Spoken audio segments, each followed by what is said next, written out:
Have you ever felt like you're doing everything right in your natural hair routine, but your hair still seems to not really be growing? I know that I've definitely dealt with that. I'm going to be sharing 5 common mistakes that people think are beneficial, but actually are not. At the end of this video, you'll have a way better understanding of what may be causing your hair's growth plateau. Mistake number 1, leaving deep conditioners in overnight. Even for me, I would leave my deep conditioners in overnight thinking that it was going to help my moisture more. The feeling of your hair being really mushy or too soft is a sign of moisture overload. If you don't know what it is, it's essentially over moisturization of your hair or leaving the hair wet for too long. This is especially common in people who have high porosity hair. Over conditioning can lead to weakened hair strands and making them prone to breakage. Also, keeping your scalp damp for too long can cause mold issues and scalp irritation. I know for me, when I would put in the deep conditioner overnight, I would wake up scratching the skin off of my scalp. Because you know what happens when you leave your hand in water too long? It kind of gets a little white looking and kind of mushy, and maybe some skin you could peel off potentially. That's kind of what was happening to my scalp. So when I would scratch my scalp was extremely raw, but only scratching could help the itching. And not to mention, if it has a weird smell, it might be because you're developing mold, which can definitely happen if your hair's wet for too long. Mistake number 2, not shampooing your hair. We all know it's super common to not wash your hair that often, especially within the natural hair community, because it is true that we don't have to wash our hair as often as other people. But some people do tend to take it too far, and I'm also a victim of this. I remember back when I was first starting my hair journey, I would leave my hair unwashed for months at a time. Not 6 months like I see some people doing, but definitely way too long, like a month or 2 or 3. And the reason this is harmful though is because it can clog your actual hair follicles. Not only clog hair follicles, but obviously you're gonna have a really unhealthy scalp. And of course you're gonna have product buildup because you're just layering products on top of products. The same way that you're supposed to cleanse your face regularly, you're supposed to cleanse your scalp that regularly too.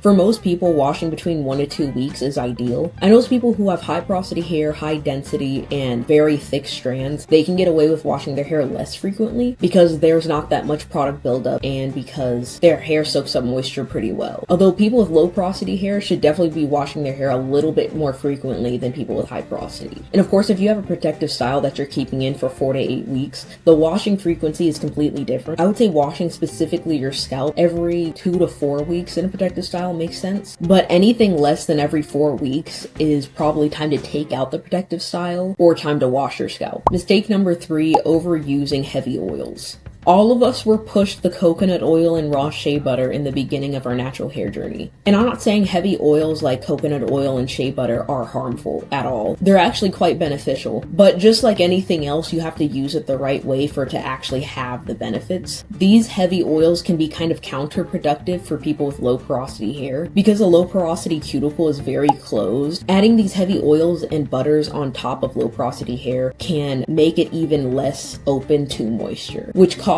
extremely greasy hair, but also extremely brittle and dry hair. Yes, your hair can be dry and brittle and greasy all at the same time. Because I know mine was when I was using raw shea butter for a straight month. Shea butter and coconut oil is a lot more beneficial for people with high porosity, but I would still say there's thicker oils that work better than those two, specifically better than coconut oil. I recommend castor oil or Jamaican black castor oil, but only for those who have high porosity hair and really thick hair. Because hair oils that thick are going to suffocate low porosity hair. They may tug on the hairs of someone who has low density, low thickness. Oil should only be used on the scalp and for sealing in moisture, in my opinion. I don't believe that they should be used alone. I think they need to be paired with either water or a leave-in conditioner or a curl cream, except for when you're using it on the scalp. So for low porosity hair, I would recommend really water-based leave-in conditioners and very light sealing oils like jojoba oil or almond oil. Mistake number 4 is daily detangling. So detangling is essential, of course, but doing it daily the way some people are can cause a lot more harm than good. Afro hair is very delicate and hard to manage because of how delicate it is. Type 4 hair is not meant to be manipulated every single day. And by manipulation, I mean combing, tugging, slicking back. Even just touching too much would be too much for it too. I used to detangle every day because I thought I had to, but this is back before my natural hair journey when I was watching what other people were doing with their hair, which was brush it every single day. And when I started doing the same, I saw insane breakage. If there's anything that's gonna hurt hair more than heat damage or a relaxer, it's over manipulation. That's why I recommend for people with type 4 hair to wear their hair in a stretched state most of the time, like a twist out, braid out, or stretching their hair with hair ties or a little bit of heat. And what I consider stretched is also things like mini twists, mini braids, box braids, but of course you have to install those properly for it to actually be beneficial. But I truly think people with type 4 hair should only be detangling their hair twice a week at most, if not once a week, which is why I would say the styling process of type 4 hair during wash day is the most important factor, and if your hair is going to be super tangled and knotted by the end of the week.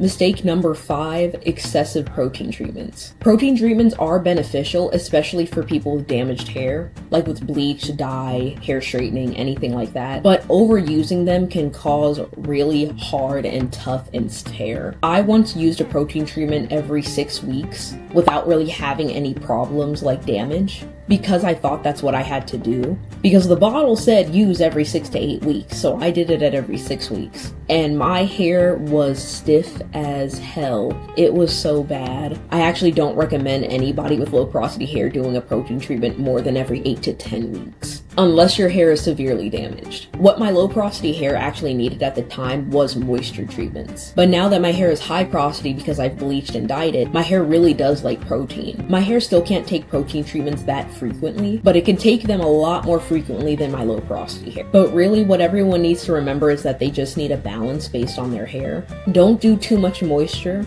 and do not do too much protein if you don't have to. It really is about listening to your hair and getting used to what your hair needs. Recognizing and correcting these common mistakes can significantly improve your natural hair journey. But remember, your hair is unique, and what I may do may not work for you, and what someone else may do may not work for you. But if you're interested in receiving a personalized hair routine from me for your hair typing concerns, consider subscribing to my $5 Substack. Each person who subscribes will receive personalized hair routines, detailed guides, product recommendations, and more. Additionally, join our supportive community on Discord, where we all share experiences, tips. Please don't forget to like and subscribe, and you can follow all of my socials at BigHeadJustice. But yeah, that's it.